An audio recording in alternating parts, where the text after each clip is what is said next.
Cuando quieras, Jorge.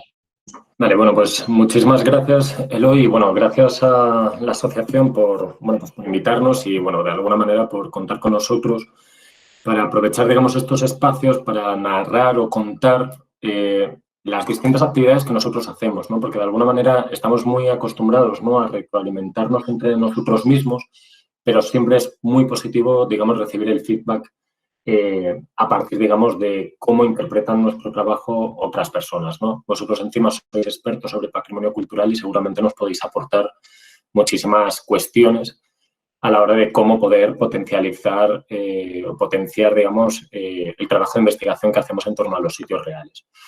Viendo un poco, a partir un poco de lo que me comentó Eloy, de que de alguna manera también os encontráis en una situación, digamos, de formación, y a partir un poco de lo que ha comentado Eloy, de que todavía soy algo joven, creo que a lo mejor mi perfil se sitúa de alguna manera un poco más próximo a vuestra realidad de hoy en día. Yo, como os ha comentado el presentador al principio digamos, del coloquio, yo estudié un doble grado en Periodismo e Historia en la Universidad Rey Juan Carlos y, bueno, a partir de ahí me fui a la Universidad Complutense, de la que creo que muchos sois miembros. Y, bueno, ahí estudié estos másters, uno que era por mi vocación docente, que era a lo que me quería dedicar. Luego los derroteros me han llevado por ello, pero no a lo que yo en un primer momento tenía pensado. Y luego un máster en literatura española por quitarme, digamos, la espinita, ya de que no me daba tiempo en esos momentos a ponerme a estudiar otra carrera nueva, pues emprendí, digamos, a quitarme esa espinita, ¿no?, de la parte filológica. Y luego, bueno, pues ya en el año 2017, 2018, entré en la Escuela Internacional de Doctorado de la Universidad, en el programa de Humanidades, a partir, digamos, en el área de Historia, a través de esta tesis doctoral que tiene este título de momento provisional, bajo la dirección del profesor Félix Labrador, ¿no?, que es, digamos, al igual que Eloy, fue profesor mío en su momento en la universidad y que, bueno, pues al final nuestros caminos convergieron y, bueno, pues en esta situación, ¿no? Y que de alguna manera la tesis pretende precisamente un poco desarrollar el papel que desempeña un poco la corona en esta situación tan conflictiva como fue el siglo XIX, ¿no?, de cuestionamiento hacia la institución regia, de qué papel ocupan un poco los sitios reales desde un punto de vista simbólico, y a partir, digamos, de unas fuentes concretas como son las literarias, ¿no? Y luego, bueno, pues simplemente a nivel, digamos, de la formación, la estancia de investigación que realicé en Nápoles hace ya 1 año y medio, durante 3 meses, que era precisamente intentar estudiar el patrimonio de la corona o los sitios reales entre los siglos XVIII y XIX en el Reino de Nápoles, que de alguna manera permitía establecer ciertas similitudes y bastantes diferencias con respecto al modelo de los sitios reales en el caso español. A partir de ahí, bueno, pues poco a nivel de trayectoria profesional, pues primero por la carrera de periodismo, pues me orienté sobre todo a distintas prácticas en distintos medios de comunicación, especialmente El Mundo, Radio Marca y Radio Nacional de España. Y luego, bueno, pues tuve, digamos, la oportunidad de estar en el Departamento de Comunicación con el Ciudadano de la presidencia del gobierno de aquel entonces, que era en el gobierno de Rajoy. Luego, bueno, pues cuando terminé la carrera, pues encontré trabajo como consultor de comunicación y bueno, pues al final me llamaron de la universidad de que me habían concedido una beca que había estado antes de trabajar ahí y que creo que puede ser interesante para vosotros, ya que estáis, digamos, en esta etapa, digamos, de conclusión de vuestros estudios universitarios o del máster y que de alguna manera se abre ahora el horizonte de buscar becas o de buscar trabajo. Y creo que es una buena vía el sistema de garantía juvenil, no solamente por la oferta de cursos, sino precisamente por este tipo de becas, ¿no?, que de alguna manera, pues, era, digamos, una beca que daba pie a un contrato como ayudante de investigación en una universidad financiado por la Comunidad de Madrid y el Fondo Social Europeo. Tuve suerte de que me cogieron y, bueno, me vinculé a este proyecto en el que desde entonces, bueno, pues mi camino ha quedado vinculado un poco ya desde entonces a la universidad. Ya en el año 2017 pues se me ofreció la oportunidad de incorporarme al equipo docente de la universidad y en estos estamos desde entonces, ¿no? A partir de aquí, bueno, pues desde que puse ya mi pie en la universidad ya como ayudante de investigación, pues me tocó, digamos, esa carrera, digamos, académica de investigación a partir de distintos artículos, capítulos y reseñas de libros. sobre todo, digamos, con temas relacionados con la innovación educativa y el patrimonio, cuestiones sobre todo relacionadas ya con mi ámbito de la investigación, de historia, literatura y diplomacia. Luego, bueno, pues participación en distintos congresos nacionales e internacionales y luego lo importante, la oportunidad, digamos, de colaborar en distintos proyectos de investigación y divulgación, ¿de acuerdo? Más allá, digamos, de la investigación, una cosa, digamos, reconfortante que ha sido, digamos, digamos, la colaboración, digamos, interdisciplinar, ya no solamente por los distintos ámbitos en los que nos especializamos el cuerpo docente, sino, digamos, la posibilidad de trabajar con ámbitos completamente distintos al nuestro. Y me estoy refiriendo pues, a distintas asociaciones que normalmente se tratan de proyectos que tienen, digamos, una finalidad social, ¿no? Y es verdad que dentro de los proyectos en los que yo he tenido la oportunidad de participar, tienen de alguna manera la vinculación de intentar fomentar o utilizar el patrimonio como una vía, digamos, de acceso a la igualdad, de intentar romper con ciertas barreras estructurales hacia ciertos colectivos en riesgo de exclusión social y que realmente eso es importante. Entonces, bueno, de todos modos, creo que era necesario, por lo que me comentó Eloy, ¿no?, de la necesidad a lo mejor de establecer ciertos perfiles y por si os podía ser algo útil.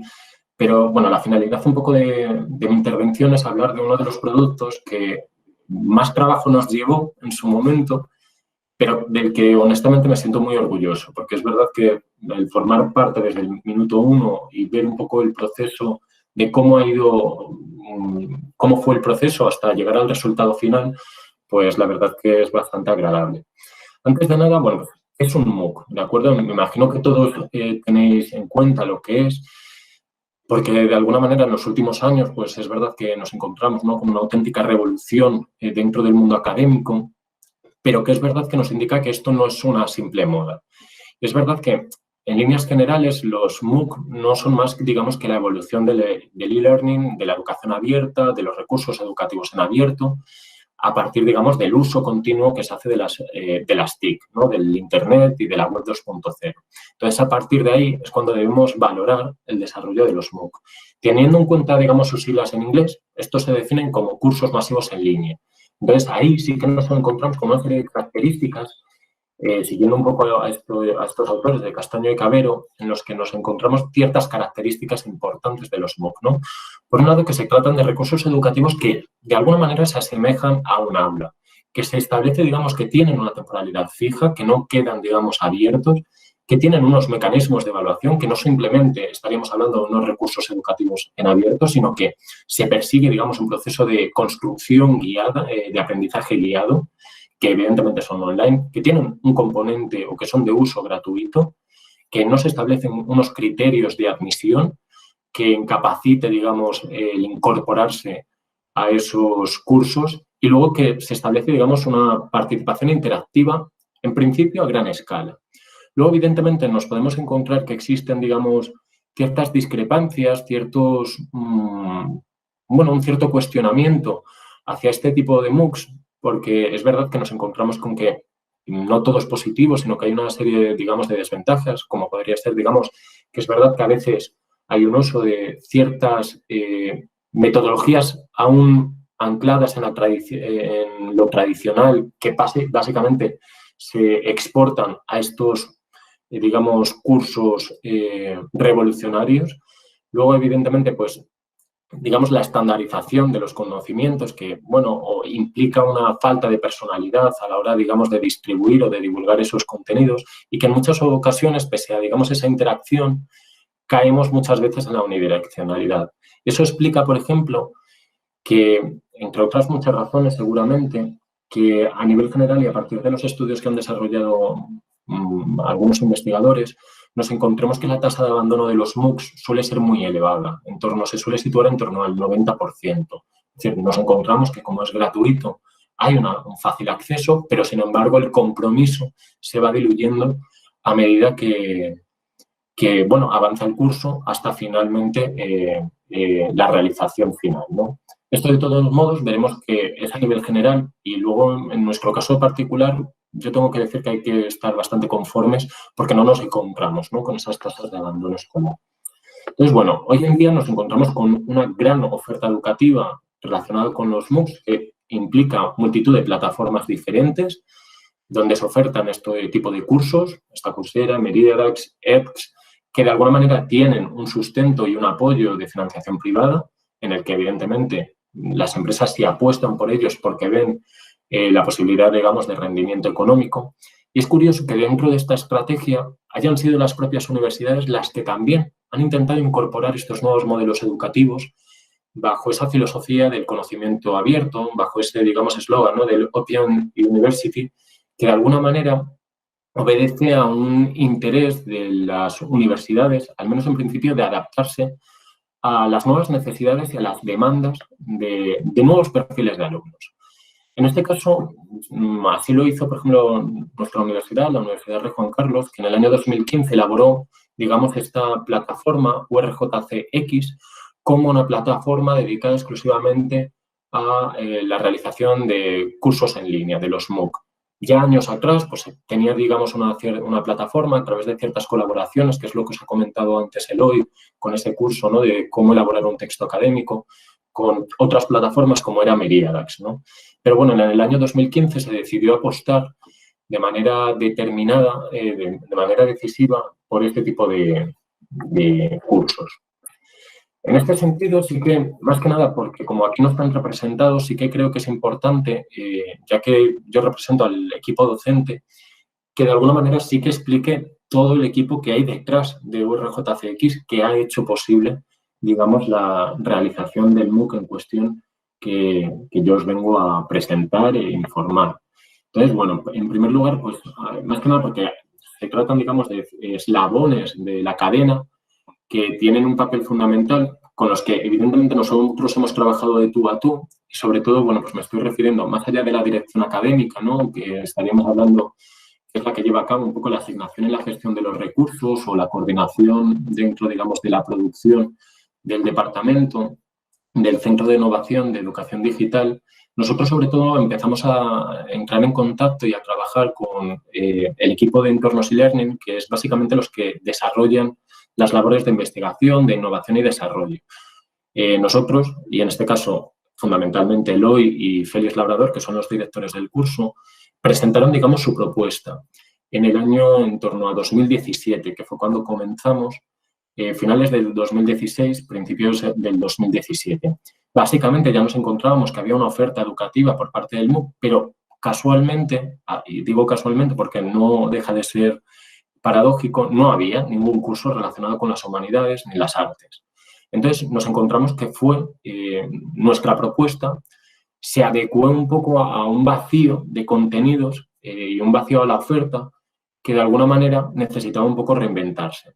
Entonces, un poco a partir de ahí, de nuestra propuesta, pues salió adelante y, bueno, empezó, digamos, toda la travesía y, sobre todo, con los que nosotros hemos trabajado de tú a tú y de manera constante, es con el Departamento de Desarrollo y Producción Multimedia, que básicamente son los que se encargan de la arquitectura de la información y de su diseño, ¿vale? De coordinar el trabajo de la producción de los contenidos, con nosotros, con el equipo docente, de desarrollar la identidad visual que va a tener el MOOC y luego, bueno, pues esos contenidos infográficos, multimedia, interactivos.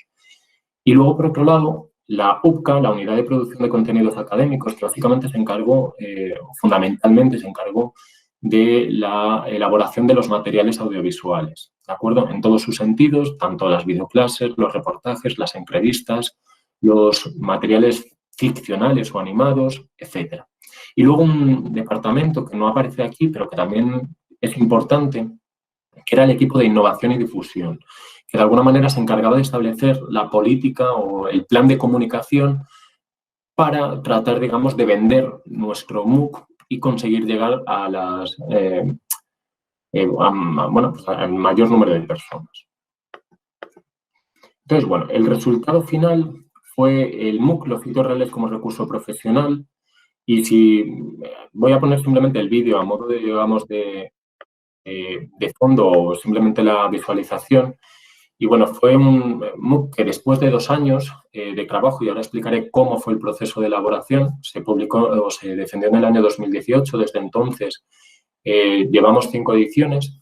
Y bueno, se trata de un MOOC que se compone única y exclusivamente de 5 semanas de duración y que básicamente las temáticas son fundamentalmente las humanidades y las artes, o es, digamos, la excusa para partir de ahí a un enfoque interdisciplinar en el que podamos trabajar nuestro objeto de estudio, que son los sitios reales, desde diferentes perspectivas.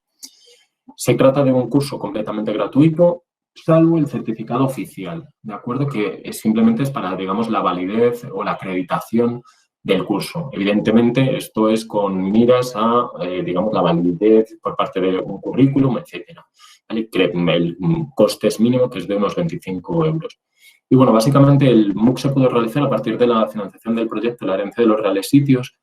Y bueno, a partir de ahí, digamos, llevamos ya 5 ediciones y, bueno, con vistas a que evidentemente el número de ediciones se alargue y evidentemente mejorar el contenido del MOOC, que en los últimos años, con esta crisis de la pandemia, se ha retrasado, porque teóricamente cada 4 ediciones sí que tenemos, digamos, esa capacidad de poder reinventar determinados contenidos, pero de momento no nos ha sido posible.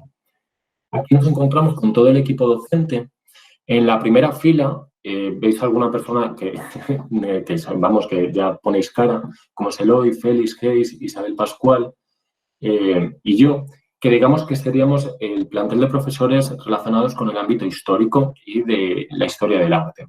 Y luego en la segunda fila nos encontramos el perfil, digamos, más heterogéneo, en el que nos encontramos, por un lado, técnicos o investigadores vinculados a la geografía, investigadores o profesionales vinculados al ámbito turístico y del marketing, y luego, digamos, María Luisa Balliser, que está aquí presente, o Pablo Roger Prieto, que es el que, digamos, los responsables de la parte, digamos, de la difusión de ciertas herramientas tecnológicas para poder vender mejor esto que nosotros elaboramos. Aquí nos encontramos en ese proceso de creación del MOOC y creo que es conveniente, y aquí entonces necesito parar un momento la presentación para que veamos, porque creo que es más útil, que simplemente veamos una de las imágenes a través, digamos, de una pantalla. Creo que lo veis. En el que podamos ver un poco cómo se estructura el curso, ¿no? Más que nada para tener en cuenta los distintos perfiles. Como os dije antes, pues nos encontramos con que el curso se distribuyó en 5 semanas a partir de este cronograma en el que la primera semana pues abordamos cuestiones de índole histórico y más vinculado a otras humanidades. La segunda semana, más vinculado a los recursos profesionales para la geografía. La tercera, como esa visión didáctica en torno a los sitios reales. La cuarta, digamos, la presentación de los sitios reales como productos turísticos, pero sobre todo visto desde una aplicación enfocada al marketing. Y ya por último, digamos, esa parte de los sitios reales y el uso que se puede hacer de las nuevas tecnologías para poder tratar de utilizar, digamos, tratar, digamos, de sacar el máximo provecho a los sitios reales. Entonces, volviendo un poco a esa, digamos, estructura, sí que me parece interesante aquí proceder un poco a cuáles serían, digamos, las fases por medio de las cuales nosotros pasamos. Nuestro objetivo un poco a la hora de elaborar el MOOC era no solamente narrar esto que Eloy ha estado comentando, de explicar los sitios reales, que ojalá y nos hubiese encantado, digamos, centrar el curso única y exclusivamente en eso, pero veíamos necesario, digamos, darle un perfil mucho más holístico y mucho más transversal a las potencialidades que podía tener, digamos, nuestro estudio para sacar un mayor rendimiento a partir, digamos, de distintas disciplinas o de distintos ámbitos laborales. A partir de ahí, pues, por tanto, no solamente nuestro objetivo era dar a conocer la relevancia histórica de los sitios reales, sino tratar de presentarlos como recursos que perfectamente podrían ser comprados o empleados dentro de la educación como una fórmula, digamos, de divulgación del patrimonio cultural o de didáctica patrimonial. Por otro lado, dentro de como productos turísticos, o ya por último, digamos, cómo se pueden emplear determinadas nuevas tecnologías o las TICs para, digamos, vender ese tipo de recursos patrimoniales que son de primera magnitud. Entonces, bueno, en primer lugar, se procede a un análisis sobre el tema para valorar si realmente, digamos, obedece a una cierta demanda. Al final, eso no forma parte, digamos, nosotros podemos presentar la propuesta, pero queda, digamos, estamos subordinados a lo que nos digan finalmente. Y a partir de ahí comienza, una vez nos dan el ok, al diseño del producto.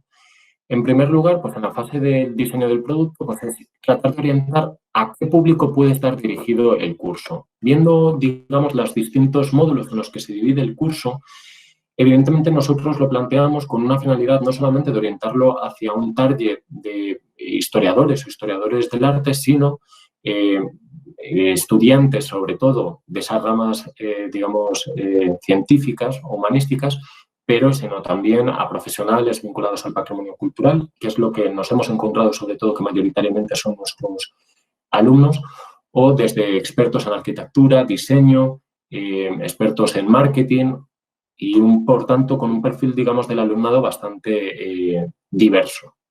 Luego nos entraríamos, digamos, con el diseño instructivo, que es básicamente establecer cuáles eran, digamos, los 5 temas sobre los que nosotros queríamos girar el curso, ¿no? Partiendo de esas 5 semanas y, por tanto, de esos 5 módulos. Y a partir de ahí, pues los distintos subapartados con la gestión de los distintos recursos multimedia. En esta fase de diseño instructivo y de diseño de producción, aquí hay constantes reuniones, tanto con esas unidades de producción audiovisual, de esos departamentos multimedia del Centro de Innovación Docente Digital y, evidentemente, la coordinación con el resto de profesores. Y esto fue lo más complicado de todo el módulo. Más que, digamos, poner en ejecución nuestra idea, yo creo que fue lo más complicado y por lo que al final se fue retrasando tanto el proceso porque, bueno, pues por ciertas diferencias o por ciertas cuestiones de tiempo que impiden, digamos, el que el curso o el planteamiento pudiese salir en orden, ¿no? Entonces, bueno, la coordinación siempre con un equipo tan heterogéneo y con distintos intereses, con distintas inquietudes, pues al final retrasa un poco el proceso. Luego, digamos, estaría ya la fase, digamos, de diseño y producción, que es cuando ya, digamos, finalmente pues se nos proporcionó por parte de ese equipo de la UCA y del equipo multimedia, pues la PEC, que es la plantilla de elaboración de contenidos.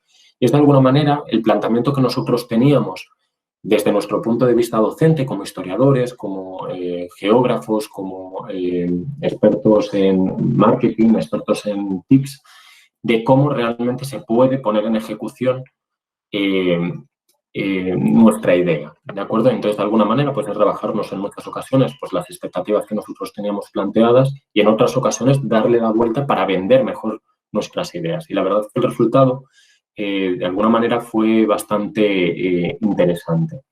A partir de ahí, pues desarrollo y producción, que es básicamente el proceder, digamos, a la realización de esas videoclases, de grabación, de presentación, digamos, de la elaboración paulatina de ciertos contenidos, tanto de las infografías que ahora veremos, etc. Y luego, bueno, pues ya la integración y despliegue, que de eso nosotros no nos ocupamos directamente, puesto que para eso se encarga el Centro de Innovación de Educación Digital, y a partir de ahí el testeo, que es básicamente un poco a nivel de prueba de todo el conjunto que se ha elaborado, y ahí comienza, digamos, el proceso de difusión, de lanzamiento, de operación y soporte. La parte de difusión, pues nosotros nos encargamos, por ejemplo, de elaborar una serie de posts, de blogs, sobre distintos contenidos como una forma, digamos, de vender el trabajo, del uso de las redes sociales, de envíos de notas de prensa, para que de alguna manera el lanzamiento cuente con el mayor respaldo posible y evidentemente haya un proceso, digamos, de conocimiento por parte de los alumnos o interesados o de las personas interesadas. ¿De acuerdo? Entonces, bueno, básicamente sí es importante centrar un poco cuál es la tipología del MOOC en este caso, porque se trataría de un MOOC centrado en tareas, no se trata de un MOOC meramente, digamos, constructivo. A mí me gusta comparar nuestro MOOC con 2 que personalmente yo he realizado y que me parecen que son muy similares en la temática, pero que el planteamiento es tremendamente distinto. Por un lado es un MOOC que se realiza que elabora el Centro de Investigación de Versalles, que es sobre Versalles. Y luego, por otro lado, un MOOC que desarrolló la Universidad de Granada sobre la Alhambra. y que de alguna manera, porque nos encontramos con patrimonio, con elementos patrimoniales históricos, artísticos, con bastante relevancia, y sin embargo luego la manera, digamos, de ejecutarlo es completamente distinta. Es verdad que ya solamente el planteamiento, que es fundamentalmente histórico y artístico, y en el caso también del de Granada le dan una perspectiva geográfica, hace que evidentemente la elaboración del curso sea mucho más lineal. El nuestro, al incorporar distintas actividades, distintas disciplinas, obligaba a que de alguna manera hubiese un proceso, digamos, de construcción del conocimiento en el que el propio alumno lo fuera construyendo y, por tanto, a través, digamos, de una cierto componente expositivo o instructivo, pues él fuera, digamos, desarrollando su propio aprendizaje, ¿no? Entonces, bueno, aquí nos encontramos con los distintos recursos que podríamos ver representados. Por cuestiones de tiempo no os voy a poner, digamos, las distintas pantallas, pero creo que podría ser interesante. Aquí nos encontraríamos, por ejemplo, con un ejemplo de videoclase. En este caso, por ejemplo, abajo nos encontraremos un vídeo animado que tiene que es un recurso sobre todo didáctico, enfocado más a un público, digamos, infantil, adolescente, juvenil, pero que perfectamente se podría emplear para otras franjas de edad y que de alguna manera obedecen a utilizar los distintos recursos, el lenguaje audiovisual, como una forma, digamos, de captar mayor el interés. No solamente, repito, artístico, porque eso hubiese sido lo fácil, sino abordar, digamos, la dimensión de la evolución histórica. Y eso resulta muchas veces más complicado. Cuando tratamos, digamos, objetos artísticos, nos es mucho más cómodo y nos es mucho más fácil porque lo podemos percibir y, por tanto, valorar. Pero hablar de la evolución histórica muchas veces a los usuarios o a los turistas les obliga, digamos, a un cierto ejercicio de abstracción y presentarles, digamos, distintos recursos en los que lo puedan ver visualmente, yo creo que les resulta bastante útil. Luego, por otro lado, y aquí entonces necesito volver a interrumpir la presentación para volver a compartir.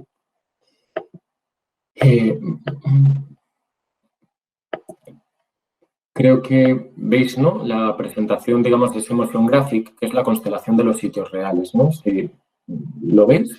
Simplemente para confirmarlo. Vale. Sí. Vale. Pues a partir de ahí, pues pinchando, nos encontramos con una infografía básica. Aquí es simplemente una infografía sin mucha complicación, que era, digamos, establecer los distintos niveles de sitios reales que nos podemos encontrar. Desde unos sitios reales principales, normalmente situados en la capital, a partir de ahí, pues una serie de sitios reales secundarios que vendrían a ser los palacios de jornada, hasta llegar, digamos, a los sitios reales, digamos, terciarios o normalmente miembros de la familia real que, en función de cómo evolucionasen esos sitios, poco a poco pues iban siendo absorbidos por la familia real, digamos, principal.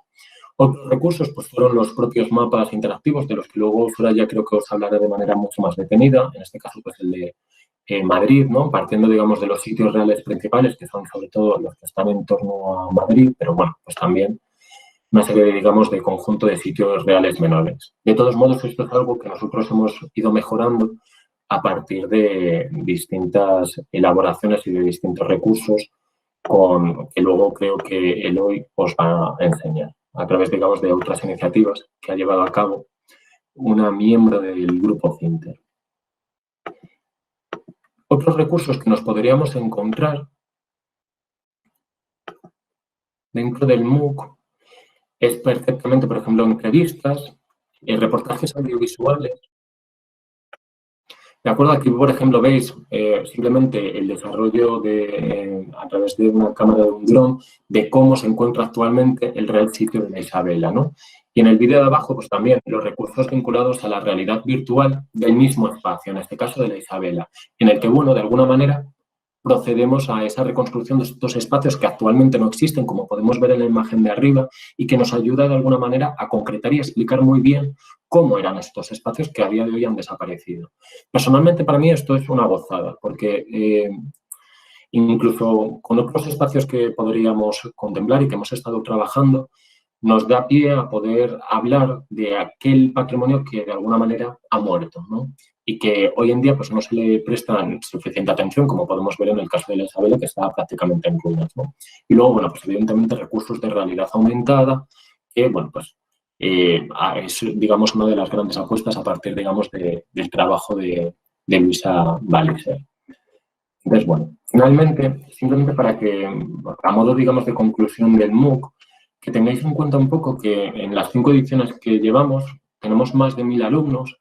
Entonces, nos hemos encontrado con un alto grado de rendimiento académico. Si antes habíamos hablado, ¿no?, de que normalmente se tratan de cursos masivos, es verdad que nuestro MOOC, digamos que tiene un perfil mucho más menos voluminoso en cuanto a alumnos. De hecho, no estamos hablando de esas grandes cifras de millares de alumnos por cada edición, sino que nosotros solemos tener entre unos 200 aproximadamente, pero sí que es verdad que nos encontramos con que más del 80% concluye el curso. Y luego hay un porcentaje importante, al menos en la última edición, así lo hemos podido constatar, que encima pagan por la certificación, lo cual es un síntoma de que de alguna manera, y por el feedback que hemos recibido, tanto en el caso de alumnos que yo he podido tener de distintos grados, ya no solamente de historia o de educación, por ejemplo, sino mismamente de relaciones internacionales, etcétera, bueno, pues hay un cierto, digamos, grado de satisfacción por el planteamiento del tema y sobre todo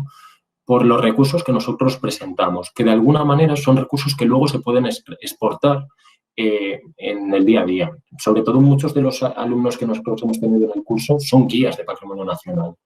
Entonces, bueno, eso nos da, digamos, un incentivo a pensar que, bueno, pues no lo estamos enfocando tan mal y que de alguna manera podemos exportar nuestras investigaciones a nuevas formas de vender nuestro trabajo del día a día. Entonces, yo creo que el MOOC sí que ha demostrado ser una herramienta válida para la enseñanza de las humanidades, que, repito, no suelen ser el volumen mayoritario de los ámbitos que concentran este tipo de MOOCs, y luego, sobre todo, como una herramienta muy válida para la revalorización del patrimonio cultural. Pues concluye Eloy, digamos, esta parte, ya que tuvimos, digamos, la suerte de que el MOOC, digamos, tuvo una cierta condecoración o fue algo premiado. Gracias, Jorge. Sí, en efecto, bueno, como veis en la foto ahí, el MOOC sí que fue reconocido. La universidad había intentado en varias ocasiones optar a esos Medea Awards, que veis ahí, Media Awards, que bueno, son bastante prestigiosos en este mundo, hasta que decidió, bueno, vamos a ver este de Humanidades, ¿qué tal? Bueno, pues resulta que fuimos finalistas dentro de más de 150 propuestas de MOOCs de Estados Unidos, etcétera, y ahí nos veis en la foto de abajo con los ganadores. El ganador fue el del centro, ese hombre un poquito más alto, calvo, irlandés, un trabajo precioso sobre el uso de la arqueología y la prehistoria en Irlanda. A la derecha veis también otro que era en ingleses, que realmente su trabajo era sobre cómo gestionar el tráfico. Cualquiera que haya estado en Inglaterra y las rotondas sabe perfectamente que es importante, pero claro, tenían los medios, tenían helicópteros para grabar. Es decir, que nosotros fuimos allí un poco y lo del idioma. Es decir, al estar en español entendemos que siempre es un hándicap comparado con los de inglés, porque no entienden muchas de las cosas que hacíamos y aún así se nos reconoció. No ganamos, pero nos invitaron a la entrega de premios allí es el Ayuntamiento de Lovaina, en Bélgica, que estuvimos allí. Y, bueno, pues decidimos que lo queríamos adaptar más el modelo, como ha dicho Jorge antes, a un modelo más europeo, metiendo más ejemplos de otros lugares, todo en inglés y utilizando nuevos sitios reales. Y, bueno, pues cuando la pandemia lo permita, el dinero ya lo tenemos adjudicado y volveremos. Y para terminar, tenemos a Soraya Oronoz, que os va a contar un poco desde su perspectiva relacionada con la educación, cómo también estamos trabajando en ello. Hola, buenas tardes. Muchas gracias a Eloy, a Jorge y, por supuesto, a ESATS Madrid por invitarnos a este seminario y por organizar el evento. En efecto, bueno, Jorge nos ha comentado a grandes rasgos cómo podemos tener una visión del patrimonio desde un modo diferente de educar, ¿no? En este sentido, yo ahora os voy a hablar un poquito más desde la perspectiva de didáctica, ya que mi perfil se enfoca más en esta cuestión. Soy maestra y actualmente imparto docencia, como han dicho al principio del evento, en la Universidad Rey Juan Carlos y en la Universidad Europea. Además, estoy también con la tesis doctoral bajo la dirección del profesor Eloy. Y sobre todo mis líneas de investigación se centran en la educación en valores y en la educación patrimonial. todo comenzó al finalizar los estudios en educación. Anteriormente yo ya había hecho educación infantil y tuve la suerte de irme de Erasmus a Londres y allí pude comprobar pues cómo el aprendizaje era mucho más experiencial y, y era en cierto modo diferente a cómo se enfocaba en las aulas españolas. Eso no quiere decir que tuviéramos una peor educación en España, para nada, pero sí que me amplió mucho las miras. Y entonces di con el profesor Eloy y comenzamos a trabajar juntos gracias a una beca de colaboración del Ministerio de Educación sobre un proyecto que era para trabajar el tiempo histórico con alumnos de educación infantil. Entonces yo empecé a comprobar que pues la realidad de la educación patrimonial, su conexión con la educación en valores, que siempre me había llamado mucho la atención. Ya había estudiado también anteriormente psicología y filosofía, que sigo en ello. Y empezamos pues a conectar muchas cuestiones y a ver que muchos de estos aspectos pues no se estaban cubriendo desde la base, desde la educación infantil. Y curiosamente es en esta etapa de la vida cuando mayor plasticidad cerebral tenemos los seres humanos y por ende sería cuando verdaderamente tendríamos que empezar a enseñar desde una perspectiva de respeto, de orientación a la excelencia, ¿no? Y sobre todo de amor por nuestro entorno, por el contexto cultural, por el patrimonio, la cultura, el arte, porque si introducimos a los niños en estas cuestiones desde las edades más tempranas, va a ser cuando sientan esto como suyo. Entonces, pues comenzamos a trabajar este proyecto que se encuadraba en el mismo proyecto que ya ha comentado anteriormente el compañero Jorge, de la herencia de los sitios reales, pues hizo que viéramos en estos lugares pues un verdadero potencial para trabajar también con alumnos de educación infantil, tanto desde la educación no formal, es decir, no institucionalizada desde los centros educativos, ya sea, pues, por ejemplo, desde extraescolares o actividades, pues, por ejemplo, en museos, e incluso desde la educación informal.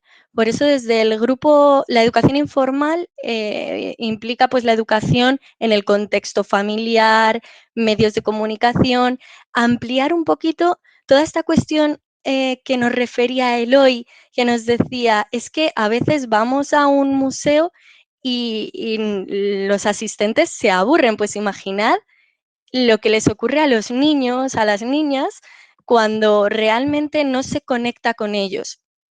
En este sentido, empezamos a ver que había una manera de trabajar estas cuestiones desde una perspectiva que hiciese que saliésemos un poquito de esa perspectiva egocéntrica que muchas veces tenemos los seres humanos porque es una característica propia de nuestro pensamiento. No es que seamos egoístas, pero nos cuesta descentrarnos de nuestro propio yo y mucho más si tenemos que bajar a la infancia, ¿no? En este sentido, cuando abordamos cuestiones de educación patrimonial, es totalmente necesario que nos quitemos las gafas de adulto, sobre todo si vamos a enfocarnos a la primera infancia y tengamos en cuenta cómo aprende el usuario, cómo aprende esa persona que todavía no tiene las capacidades que nosotros tenemos como adultos. Cuando vamos a un museo, cuando visitamos algún palacio, esto es muy curioso porque en ocasiones se llevan a cabo iniciativas que serían muy buenas, en las que además se invierte muchísimo dinero, muchísimos recursos, pero no acaban de conectar con el usuario.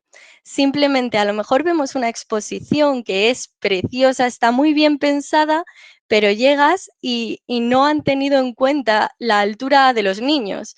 Un niño de 4 años no va a poder ver un cuadro, no va a poder ver si ponen unas repisas a las que es que no llega por altura. Todas estas cuestiones muchas veces no se tienen en cuenta. Y desde la educación, pues tenemos que hacer este esfuerzo por quitarnos esas gafas de adulto, empezar a pensar como los niños piensan y tenerles más en cuenta, porque la educación patrimonial, si la empezamos a enfocar desde secundaria o desde los últimos años de primaria, ya estamos llegando tarde. Ya estamos llegando tarde porque lo que tenemos que conseguir es que la persona conecte con ello y que lo sienta como suyo. En este sentido, la educación patrimonial, bueno, me he ido un poquito de los inicios de cómo empezamos esto. A raíz de este proyecto, cuando vimos esta necesidad, yo empecé a ver, junto con Eloy, que que realmente la educación patrimonial y la educación en valores se conectaba muy bien, ¿no? Ya que desde la educación patrimonial podemos trabajar muchísimas competencias, pero además hay 4 competencias que desde la educación infantil, por normativa educativa, se trabajan, que son las que veis aquí en pantalla: la competencia social y ciudadana, la cultural y la artística. Entonces, esto precisamente nos llevó a abordar el trabajo fin de máster con el título de Educación en Valores a través del patrimonio natural y cultural en los sitios reales. E hicimos una pequeña investigación para ver cómo podíamos conectar esto. El resultado fue que los docentes, hicimos una encuesta a unos 360 docentes, si no recuerdo mal, estaban muy interesados en este tema de educación en valores y educación patrimonial, pero no sabían muy bien cómo abordarla. Esto es un gran hándicap. Si nuestros profesores, si las personas que se van a dedicar a enseñar todas estas cuestiones no saben cómo trabajarlo, algo estamos haciendo que no acaba de cuadrar. Y es que además incluimos la cuestión de los sitios reales. Si pensaban que los sitios reales podían ser unos buenos lugares, buenos emplazamientos para abordar la educación en valores.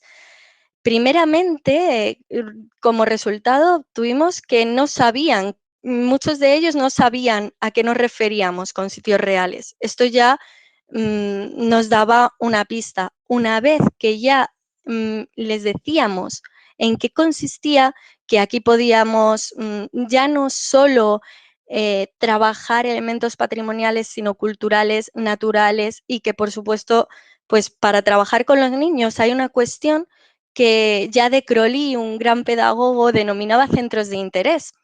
Y curiosamente, los sitios reales tienen la gran mayoría de centros de interés que este autor trabajaba, porque permiten trabajar aspectos como los animales. A los niños les encantan los animales, los vegetales, tiempo atmosférico, cultura. O sea, resulta que algo que en un principio no parecía tener mucha conexión, tenía una sinergia total, porque podíamos trabajar a través de estos lugares ya no solo todos estos elementos, sino que podíamos hacer que el niño, que la niña vivenciase realmente el patrimonio. El ser humano es una persona, vamos, somos animales totalmente sensoriales. Aprendemos a través de los órganos de los sentidos, mucho más si estamos en la infancia. Con lo cual, ya no es que, obviamente, cuando nos enfocamos en infantil, en primaria, no podemos abordar estos aprendizajes de un modo memorístico, no se nos ocurriría. No quiero decir con esto, pues obviamente, que contenidos históricos de patrimonio artísticos no deban memorizarse, pero desde infantil lo que tenemos que hacer es ayudar a la persona a que sienta estos aspectos como suyos y que verdaderamente empiece a amarlos, porque así va a ser como va a querer conservarlos. Jorge, si puedes pasar a la anterior, por favor. Bien, pues desde esta perspectiva, sin detenernos mucho en esta cuestión, pues empezamos a hacer un trabajo totalmente interdisciplinar. Como ya han dicho los compañeros, tenemos perfiles muy diferentes y trabajamos desde una perspectiva cooperativa, por supuesto, de trabajo en equipo, para establecer esas diferentes sinergias, vamos, que finalmente dan como resultado un verdadero modelo de didáctica en este sentido patrimonial que se enfocaría en un modelo de innovación totalmente disruptivo. Es decir, que salimos de un modo de educar, de un modo de enseñar totalmente tradicional. No obstante, nos quedamos con los aspectos tradicionales que funcionan, porque no siempre hay que quitar lo que ya funciona, y vamos más allá para generar verdadera innovación y no solo para que quede en un papelito y quede algo bonito y quede algo estético y tener premios, sino para que verdaderamente sirva. Y pues nos enfocamos así en hacer actividades que unan tanto la teoría, el rigor, como la práctica, la puesta en práctica. Y así podamos pues trabajar directamente con usuarios que no tienen por qué ser siempre adultos. Entonces empezamos a trabajar también desde las edades más tempranas, lo cual esto ya es una innovación que sin duda va a permitir que lleguemos a muchas más personas y que, por supuesto, cuando lleguen a la edad adulta ya no haya que enseñarles por qué tienen que respetar X emplazamientos o sea, simplemente que ya lo lleven de modo inherente en sus pautas mínimas de comportamiento porque verdaderamente lo sienten suyo y el ser humano cuando siente algo suyo va a querer protegerlo, va a querer cuidarlo y por supuesto va a tener esa perspectiva de amor hacia estos elementos. No nos vamos a detener mucho aquí porque ya lo ha comentado Jorge. Entonces, bueno, trabajamos siempre con la perspectiva de y si además nunca dentro del grupo Cinter se coarta ningún tipo de iniciativa y estamos enfocados mucho en eso, en sumar, en explotar al máximo las capacidades que cada uno de nosotros tiene y finalmente obtener productos pues como este MOOC o como otras actividades que ahora os voy a contar. Por ejemplo, ahora pasando más a la práctica, os voy a comentar lo de las pantallas interactivas que Jorge creo que estaba en la anterior diapositiva. Fenomenal, muchas gracias. Vino Martina Usay, una alumna de Erasmus Plus, que vino también bajo la dirección de Eloy hace unos años y colaboró con nosotros en la realización de estas pantallas interactivas del MOOC y estuvimos trabajando pues igual. Ella estudió arqueología y bueno, pues también colaboró en la realización de estas pantallas. En este caso está orientado más a adultos que a niños. Primeramente nos formamos para aprender a utilizar ArcGIS y buscamos imágenes, mucha información, siempre con un trabajo muy colaborativo. Seleccionamos esa información y creamos varias pestañas que podéis ver en el MOOC. Geolocalizamos sitios reales y subimos diferentes imágenes, información. ¿Para qué? Pues siempre buscando ese cambio en el modo de aprender, partiendo siempre de los intereses y de las motivaciones de los usuarios y propiciando un aprendizaje más experiencial, que el usuario pueda ir navegando, en este caso totalmente, por diferentes sitios reales y se pueda así embeber dentro de su propio conocimiento y siempre fomentando esa capacidad de aprender a aprender, que es una de las competencias que también se trabaja desde infantil. Bien, si puedes pasar, Jorge, por favor. Bien, yendo un poquito más allá, a la hora de elaborar el MOOC, pues colaboramos también en la grabación de imágenes.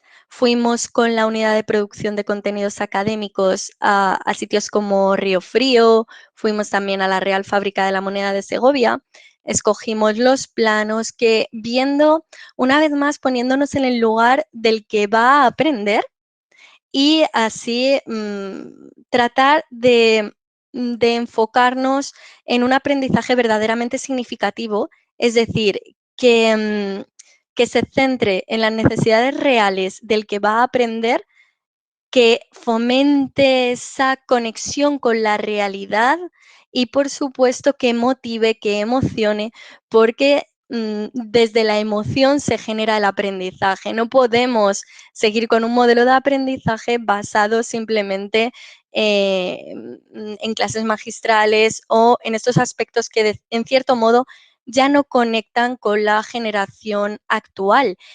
Y muchas veces tampoco consiste en incluir muchísima tecnología, pero es cierto que la tecnología nos ayuda a propiciar un aprendizaje mucho más motivador y entonces hay que usarla siempre como medio, no como fin.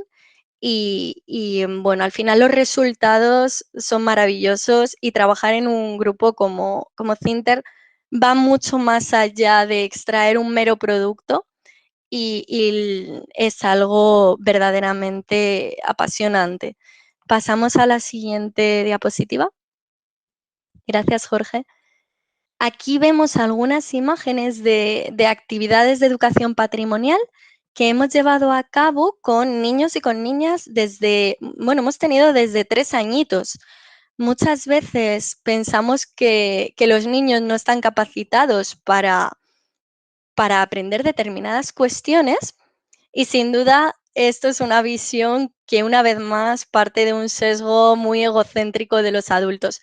Los niños, siempre que les eduquemos desde lo que ellos ya saben, es decir, de lo que Vygotsky ya llamaba la zona de desarrollo real, pasando a la potencial, que sería lo que pueden hacer con nuestra ayuda, a la zona de desarrollo próximo y con vistas a llegar a la zona de desarrollo potencial, que será lo que van a poder llegar a aprender en el futuro, siempre partiendo de lo que les interesa, de lo que les motiva, conociendo cómo funciona su modo de aprender.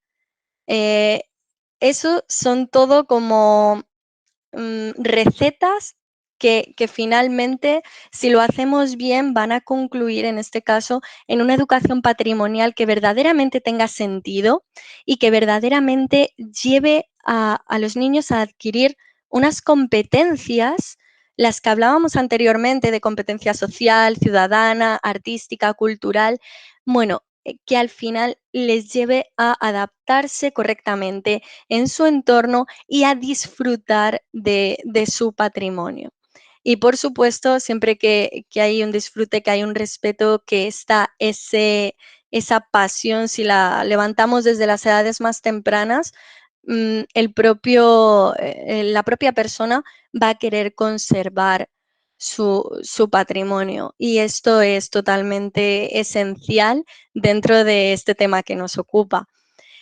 Por ejemplo, pues hemos hecho gincanas para que los niños vayan aprendiendo qué es esto de un sitio real y de modo experiencial, que ellos mismos vayan descubriendo mediante pistas y además trabajándolo desde un punto de vista didáctico e intergeneracional.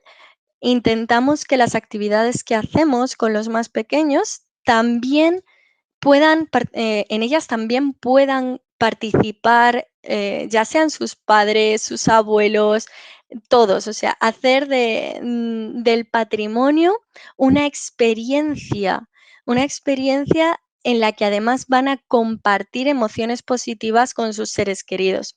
Ahora mismo, por la situación sanitaria, parece que esto se nos complica un poco, pero tenemos tantísima creatividad que, por ejemplo, ahora estamos planteando la posibilidad de hacer itinerarios didácticos también con niños, adaptándonos obviamente a sus capacidades cómo aprenden, porque verdaderamente tenemos que ser como cirujanos del conocimiento, ¿no?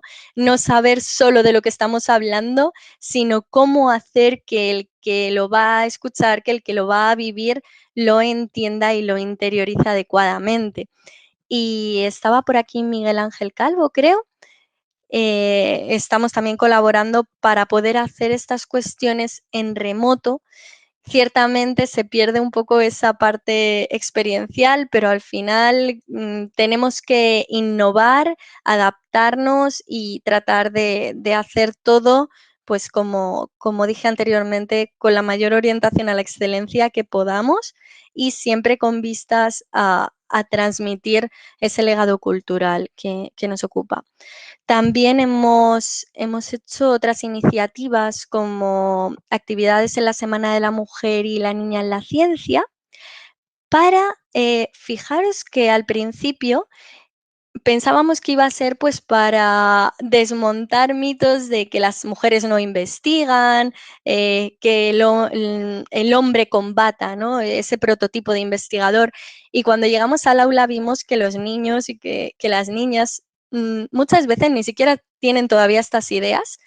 Entonces, ellos ven la ciencia de un modo bastante más abierto que lo vemos los adultos en cierto modo, pero sí que tenemos que seguir incidiendo en estas cuestiones e invitándoles a aprender qué es lo que se hace desde el ámbito de la ciencia, en este caso desde las ciencias sociales, ir construyendo un modelo en el que puedan ir mucho más allá de lo que nosotros vamos.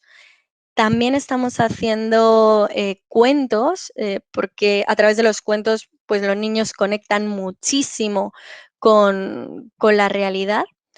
Y bueno, no sé si tenemos tiempo para poner un ejemplo.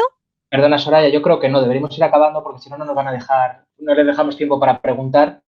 Entonces, si no te importa, luego les vamos a animar a que lo vean todo en la web. Fenomenal. Pues luego os pasaremos el enlace para que lo podáis ver y nada, con esto más o menos acaba la intervención. Creo que queda una diapositiva, si no me equivoco. Y ya, pues como reflexión final, lo que veis aquí en pantalla, ¿no? Que solo desde el respeto, desde el amor y la orientación a la excelencia se puede enseñar el verdadero valor del patrimonio, del arte y de la cultura, con vistas a contribuir a la mejora de sociedades con verdadera altura de miras humanas. Muchas gracias por vuestra atención. Soraya, pues yo ya termino simplemente porque si no nos dejamos tiempo para preguntar. Estamos haciendo nuevas iniciativas, pasa Jorge. Las podéis tener todas en la web. Sí que he querido poner aquí, parece que es difícil, echa un poquito para atrás, perdona, que es difícil conseguir financiación y evidentemente de primeras es complicado, pero fijaos todo lo que os ponemos ahí. Nosotros hemos conseguido proyectos de todos esos sitios, ¿no? Existe la posibilidad de financiación pública, pasa Jorge, pero también hemos obtenido financiación privada, ¿de acuerdo? Hemos trabajado con ONGs, hemos trabajado con empresas, como veis ahí, The Historic Royal Palaces, hemos trabajado con 44 Screens, realidad aumentada, Drove, con los drones que hemos visto antes, museos, etcétera. Es decir, que bien hecho y en un equipo, es decir, que cada uno puede llegar a sitios diferentes, lo permite. Y tenéis todas nuestras iniciativas en proyectoacinte.com. Están en abierto, porque nosotros firmemente creemos en el estar abierto. Tenemos un canal en YouTube también, de Royal Heritage. Allí, por ejemplo, tenéis nuestro último vídeo, que es muy interesante, yo creo que os puede interesar, que es un vídeo sobre Balsaín, la reconstrucción de Balsaín, cómo hemos utilizado los drones, imágenes de drones, para poder ver cómo es ahora el pueblo, que es un desastre, bueno, como pueblo también me refiero, pero para que podáis ver lo que era el antiguo palacio de Balsaín, que no era un palacio cualquiera. Ahí es donde se firmaron las famosas cartas para mandar al duque de Alba a los Países Bajos, nació Isabel Clara Eugenia, y bueno, ahí podéis ver cómo era. Y bueno, ese es el camino que seguimos, incorporando jóvenes investigadores a través de diversas convocatorias, también grupos de innovación docente. Bueno, la idea es que podamos seguir avanzando en este sentido y bueno, ahí tenéis todos los recursos, como os digo, siempre en abierto, mapas interactivos, tenemos también pues reproducciones de cómo era, como hemos estado antes la Isabela, bueno, etcétera, etcétera. Perdonad que nos hayamos enrollado demasiado, pero bueno, cuando a uno le gusta lo que hace, le gusta hablar de ello también. Muchas gracias.